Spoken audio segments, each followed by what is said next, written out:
Hey guys, today we will talk about Six of Crows by Lea Bardugo. This fantasy adventure novel was released in 2015 and it is the first book in the Six of Crows duology as well as the fourth book in the Grishaverse series. As per usual, we will start the review with a short synopsis, then continue to a non-spoiler review and finish this video with the spoilers.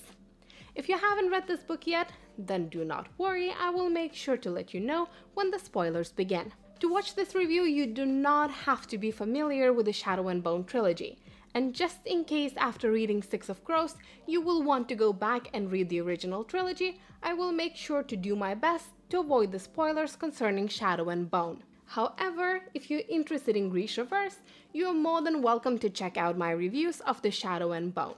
Just like all the books in the Grishaverse, Six of Crows is also set in the same utopian world, which is somewhat divided into 5 major regions: Ravka, Fjarda, Shuhan, Kerch, and Novi Zem. And just in case this is your first introduction to the Grishaverse, you need to know that in this world, some people are born with magical powers. Those people are referred to as Grishas. If you are a Grisha, your life experiences can differ greatly depending on where you are born. For example, Ravka respects Grishas, but they also rely on their powers when it comes to defending the country from the enemies.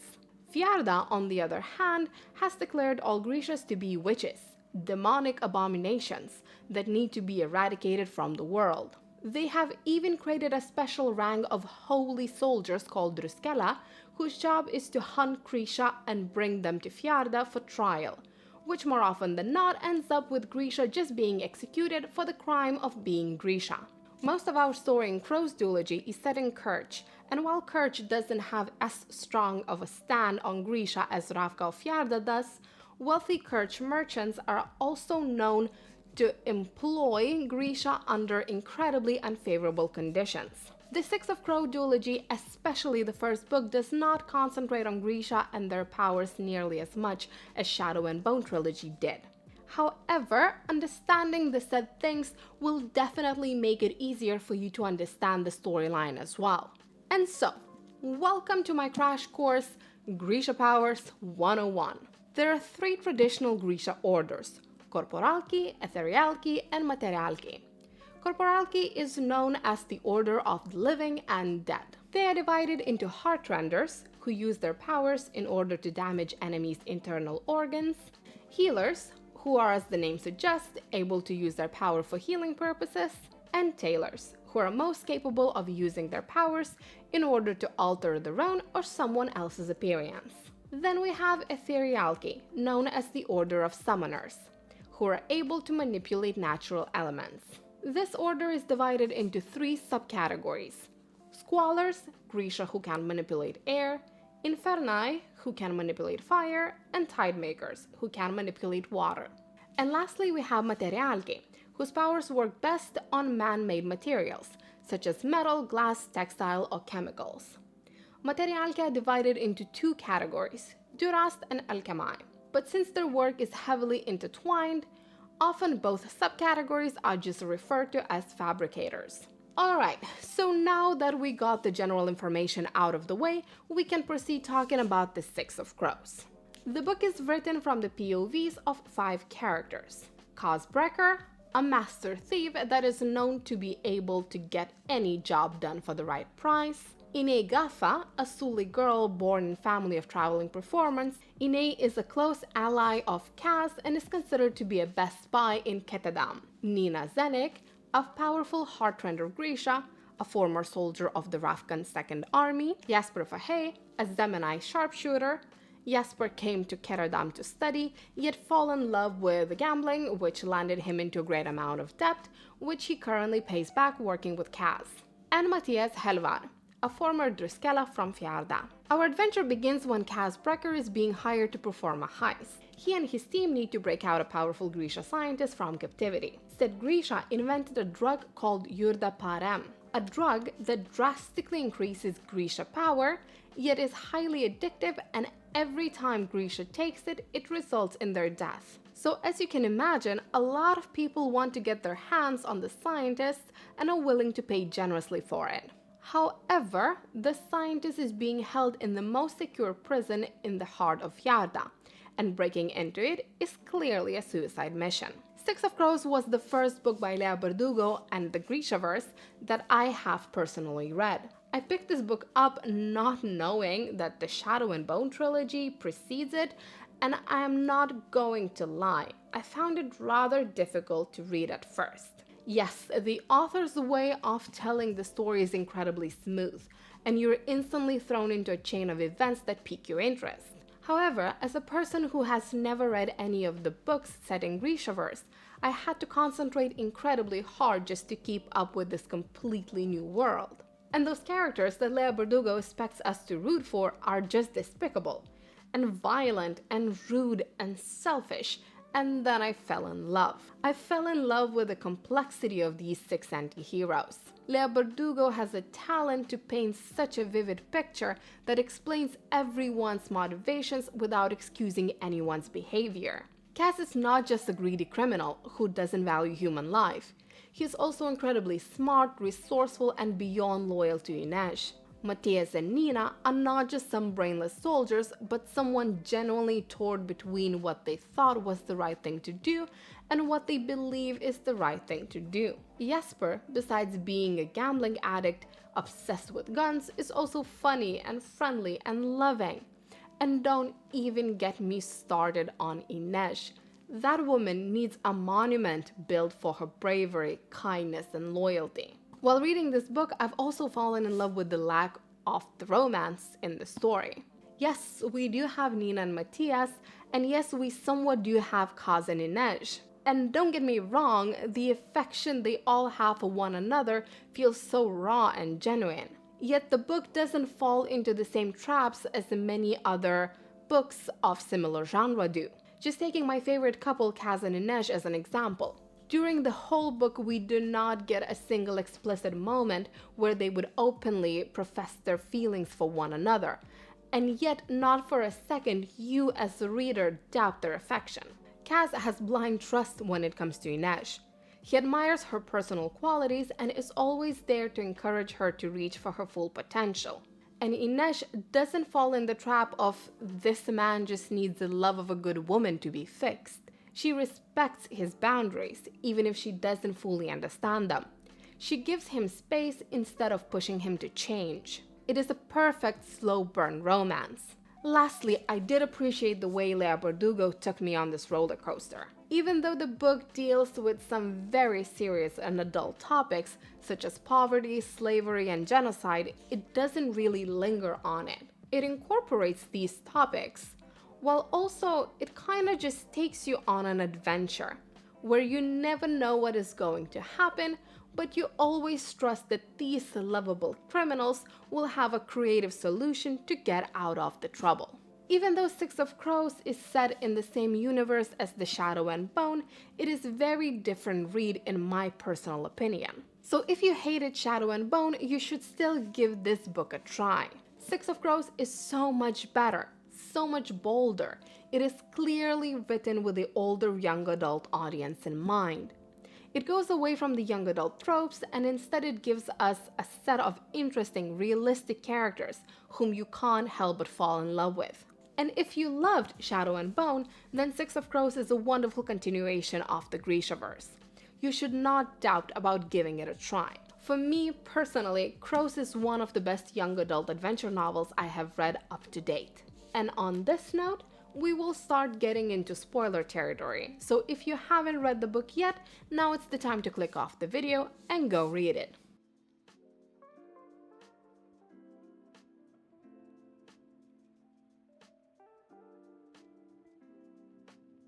It took me a while to decide on how I want to write the spoiler review for this book. This book has so many characters and so many events packed into the story that it seems quite impossible to cover it all. And while I could talk about the Crows for hours, I thought the smartest thing to do would be to divide our characters into their unofficial couples, discuss their stories individually, and wrap up the spoiler review with the thoughts about the plot as a whole. So let's dig into it. Kaz and Inej. I can't stress it enough, but while reading the book, I had the weirdest love-hate relationship when it came to Kaz. Once I started the book, I couldn't stand him. He is cruel and greedy and manipulative and morally rotten.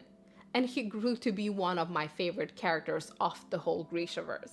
I appreciate so much that Lea Bardugo gave us a character that could not be further from the typical male lead, not only character-wise, but appearance-wise as well. I guess others who read young adult novels know what I'm talking about. I'm used to getting the dynamic of a simple average girl and a dashing supermodel-like young man. Someone handsome, tall, and while not explicitly said, definitely rocking a six-pack. Instead, we got a cripple with the inability to hold physical contact with anyone. And yet, as he explains it himself, there was no part of him that was not broken, and there was no part of him that was not stronger for having been broken. And that doesn't account just for the physical scars. He has a broken leg, which never healed properly, but he doesn't let it slow him down. The cane he uses in order to be able to walk easier has become his signature look and a great additional weapon in his arsenal. The tragic backstory of how he and his brother were conned out of their money, which led to them living on the streets, contracting the plague, and eventually to Jordi dying, is being used by Kaz as a motivation to stay alive, to rebuild himself. And yes, a drive for revenge is not the healthiest motivator, but Ketterdam and Grishaverse overall is not really a type of place where you could just sign up to see a therapist and work out your trauma in a responsible way. And lastly, he is forced to wear the gloves at all times, because after having to use his brother's corpse as a raft, any human contact makes him physically ill. But instead of feeling sorry for himself, he uses said gloves as another way to intimidate his enemies. Nobody knows why he always has those gloves on, and therefore their minds come up with the most absurd and scary explanations. The more I got to know about his backstory, the better I understood what are the reasons behind his behavior. However, Leigh Bardugo does not use his backstory as a way to justify his cruel actions. She uses it to show that Kaz is human. He is a complex character who is neither a saint nor a villain. And then we have Inej, who is wonderful and brave and loyal and needs to be protected at all costs. While Kaz is the mastermind of the group, she's the heart and the soul of it. Despite her being a spy, an assassin, and the right hand to the notorious Dirty Hands, she's also kind-hearted. She's a great friend to Nina and Jesper, and is one of the first ones to win over Matthias. And she's not afraid to put Kaz to his place, which is probably not the smartest thing, since Kaz is technically her boss. Yet Inej knows her worth and she demands to be treated accordingly. She doesn't commit crimes for the fun of it. She ends up with the dregs after she's being kidnapped from her home and sold to the pleasure house in Ketterdam. Turning to the life of crime was the only way for her to get free of constant abuse she suffered in Menagerie. Yes, Kaz is the one who came up with the way to get her out of the pleasure house, but he is not really her savior. Inej saved herself by adapting to her current circumstances, by seeking out Kaz and finding a way to be useful to the dregs. She's the one who pulled herself out of the worst situation and made herself irreplaceable. When you read about how good she is when it comes to spying, sneaking up on people, jumping on the rooftops, or how she climbed the incinerator while it was still hot, it's hard to believe that she doesn't have any magical Grisha powers. And I think I love her even more for that. As for Kaz and Inej together, I have already talked a little bit about it in the non-spoiler review of the video, but I would like to expand a little bit more here, as they're hands down my favorite couple in the whole Grishaverse, which says a lot, taking into consideration that they're not really even a couple. And yet the way Leigh Bardugo wrote about them doesn't leave any doubts for us, the readers, that they love each other. They both are damaged people. Kaz going through the trauma of seeing his brother die, and Inej being sold into slavery as a prostitute. And yet, their personal traumas help them grow closer together, to understand each other's boundaries better. For example, Inej is the only one in Dregs who doesn't have the tattoo representing that she is part of their gang. And that's because Kaz refuses to brand Inej, knowing how difficult it was for her to get back her identity after she was branded in the menagerie. I just love how supportive they are of each other. And yet they do not tiptoe around one another either. Kaz pushes Inej to use her talents as he knows she is more than capable of doing the things he needs her to do. And Inej is realistic about who Kaz is, and she calls him out on it. Since the story is written from both of their POVs, even though Kaz is not very good at telling Inej how he feels, we as the readers know how much her approval means to him, as well as we know how difficult it was for Inej to say no to him. And I do love the fact that she put Kaz to his place when he asked her to stay with him. Inej knows that she deserves more than he can give at the moment, and she openly demands for more. While their relationship is complicated, it is never toxic. If anything, it feels realistic. Then we have Nina and Matthias. I think I found it most difficult to warm up to Matthias, and there are several reasons for that. First of all, he is Fjarden, and I was conditioned to believe that Fjardens in general are bad. And he is not just Fjarden, he is Druskella. They're basically committing genocide when it comes to Grishas. They're hunting and killing these people who are different from them solely in the name of the religion they practice. In addition to that, he is blinded to the real horror his superiors are putting Grisha through. Even if we do not talk about the experiments with Yurdaparam, his superiors are still burning Grisha at the stake without any actual trial. But Matthias doesn't believe that, and he doesn't question that. He is sure that all Grisha gets fair trial just because that helps him sleep better at night. And lastly, his goody-goody attitude just didn't blend in well with the rest of the gang. But despite the things I have just said, his behavior is understandable. He is brought up to believe that he is doing Diel's work, that he is doing good for the sake of the whole humanity. His views have never been challenged until he met Nina.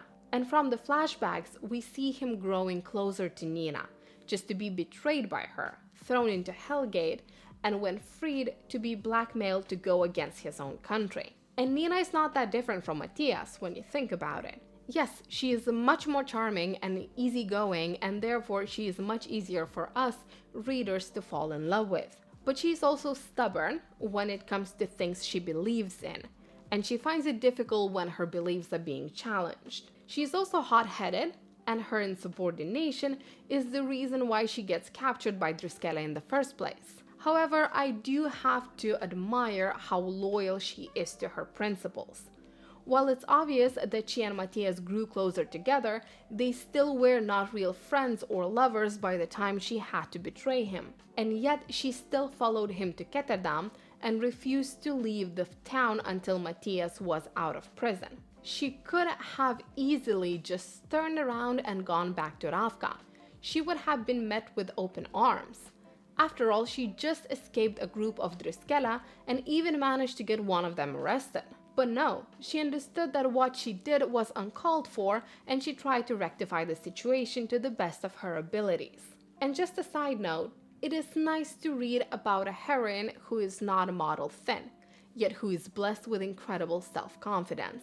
As a couple, Nina and Matthias were not someone I really rooted for in this book. Their relationship felt quite a lot like typical young adult drama for me. Especially when I had Kaz and Inej, I could not help but compare them to. When I was reading about Matthias and Nina, it always felt like there is too much bad blood between them. It seemed impossible for them to have a healthy relationship after everything that happened. I mean, even the very first time they are in the same room together in this book, Matthias tries to kill her. And even if they could put the past behind, they're both too patriotic to turn their back on their countries, which made me believe that they do not have a long-term future together. However, I do have to admit that they have great relationship development throughout Six of Crows duology, which starts with Matthias helping Nina after she takes Yurdaparam in order to save everyone. So even if this couple is not among your favorites, do not give up on them just yet. It will get better. And lastly, we have Jesper and Villain. I do love Jesper. Truly, he was such a delight to read about. He is witty and sarcastic, and every time I got a chapter from his POV, I knew that I'm in for some good time. He doesn't take himself too seriously. Often throughout the book, we can turn to him for some comic relief, yet at the same time, he's not turned into one-dimensional character who is only good for laughs. He understands the pain his gambling would cause to his father if he knew about it, and therefore he tries the best to find a way to pay back his debts before his father has to get to know about it. And yet he is not running around with Cass just for the money. He actually seems to somewhat enjoy this full of adrenaline lifestyle. And Jesper being Grisha was probably one of the biggest surprises in this book for me. And that means a lot, taking into consideration that in this book nothing ever goes the way you expect it. But honestly, I didn't see it coming. Once the truth was out there, so many things started to make sense. I'm not saying that a non-Grisha could not be an excellent shot with a gambling problem, but being Grisha who's able to manipulate metal just gives a completely different understanding of just how good of a shot Jesper is. And as for villain, you might have noticed that I haven't mentioned him in this video all the way up until now. Partly because he doesn't have his own POV in this book, and partly because I wanted to avoid spoiling his relationship with One Egg to people who haven't read the book yet. I truly enjoyed reading about Villain. He felt so much like fish out of the water, a rich boy trying to prove his worth to a bunch of criminals. He's sweet, kind, and a joy to have around, which made me even more upset when I realized the extent to which his father hates him. Not being able to read should not be a reason enough to blow up a ship with your own son in it. While all of our main 6 characters carry their own personal traumas, Villain is the only one who has been betrayed by the man closest to him, and that leaves a completely different type of scar. And just so you know, Lea Bardugo fixed her mistake and gave Villain his own POV in the Crooked Kingdom. And there is so much more to Villain and his relationship with his father than the Six of Crows alludes to. As for Jesper and Villain together, there's not really much what to say. I feel like they are definitely among fan favorites, and yet they didn't have much spotlight as a couple in this book. Yes, there were hints that they both have little crush on one another, but the relationships of Cass and Inej, as well as Matthias and Nina, do overshadow the potential of this one. And last but not least, we have to talk about the plot of the book. I know that I have already been talking for a long time, so I will try to keep my thoughts about the story short. I loved how realistic this book felt. I know that the book is set in Grishaverse and it contains people having magical powers and such, but the main 6 characters felt real and their problems were real and easy to relate to. Poverty, homelessness, bigotry, and prejudice are all things that are taken from our own world, that we all have heard of or experienced it ourselves. I loved it so very much that this book was not about saving the world like most young adult novels are. And yes, while getting the secret of Yurda Parem out of the hands of Yarda is a good thing overall, this book is not about being selfless and making the world a better place. It's about looking after yourself and your friends and doing what is best for you. When you read this book, you do not expect Cass to be selfless and sacrifice his life for the greater good. You know that he's in this for the money, no ulterior motive, and that is quite refreshing. I also love that Six of Crows had more twists and turns than I could count. This book was never boring, and Lea Bardugo kept me engaged from the very beginning to the very last page. I had such a great time reading it, as I never knew what was going to happen. But I quickly learned that Cass will always find a way out of any situation.